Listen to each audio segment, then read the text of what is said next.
मी ओरिगामीचे reusable kitchen towel मागवले होते. ह्याची क्वालिटी कशी आहे ते मी तुम्हाला सांगणारच आहे. पण त्याआधी मी कुठे बाहेर जाणार असेल तर मी कृष्णाचा खाऊ ह्या व्हॅक्यूम फ्लास्कमध्ये नेते. डाळ भाताची खिचडी असेल किंवा उपीट असेल, अगदी 4-5 तासांपर्यंत ते छान गरम राहतं. स्नॅक्समध्ये चिरमुरे, शेंगदाण्याची चिक्की किंवा पीनट बटर चिक्की असं मी कॅरी करते. सोबतच एक सिलिकॉनचा स्पून आणि एक साधा स्पून मी कॅरी करते त्याला खाऊ घालण्यासाठी. त्यानंतर त्याची पाण्याची बॉटल, बीप आणि रुमाल, एक छोटी प्लेट त्याला खाऊ घालण्यासाठी आणि सीझनल फ्रुट्स जे काही असतील ते. या सगळ्या स्नॅक्सच्या गोष्टी मी कॅरी करते जेणेकरून मला त्याच्यासाठी बाहेरचं फूड अवॉइड करता यावं. त्यानंतर क्रिशूला अंघोळ घातली, त्याचेही आवरले, आम्हीही तयार झालो. माझ्या मम्मी पप्पांसोबत आम्ही बाहेर गेलो होतो. क्रिशू छान त्याच्या आजीच्या मांडीत बसला होता. माझ्या चेहऱ्यावर ॲलर्जी उठली होती, ती दाखवण्यासाठी आम्ही गेलो होतो. मी कुठेही बाहेर जाणार झाले तर कृष्णाची डायपर बॅग ही मॅन्डेटरी असते. सांगलीचे नवरत्न हॉटेल हे कुर्मापुरीसाठी खूप फेमस आहे. तुम्ही जर कधी ट्राय केली नसेल तर नक्की ट्राय करा. मम्मीने मोसंबी ज्यूस घेतला होता, त्यातला थोडाफार कृष्णाने सुद्धा पिला, त्याला तो खूप आवडला. तुमची ही मम्मी माझ्या मम्मी सारखीच आहे ना, की भाजी दिसली की घेतली?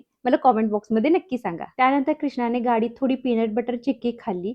तो खूप रडत होता म्हणून त्याच्यासाठी आम्ही बॉल घेऊन दिला. त्याच्यासाठी ड्रेस घ्यायचा होता पण तो दुकानात काय केल्याने यायला तयार नव्हता, त्यामुळे आम्ही तो प्लॅन कॅन्सल केला. दिवाळीसाठी कृष्णाचा ड्रेस मी ऑनलाईन मागवलेला आहे, तोही मी लवकरच तुमच्यासोबत शेअर करेन. तुम्हाला शॉपिंग ऑनलाईन करायला आवडते की ऑफलाईन हे मला कॉमेंट बॉक्समध्ये नक्की सांगा. हे आहेत ओरिगामीचे रियुजेबल किचन टॉवेल. दिसताना हे दिसतात कागदासारखे पण आहेत कापडाचे.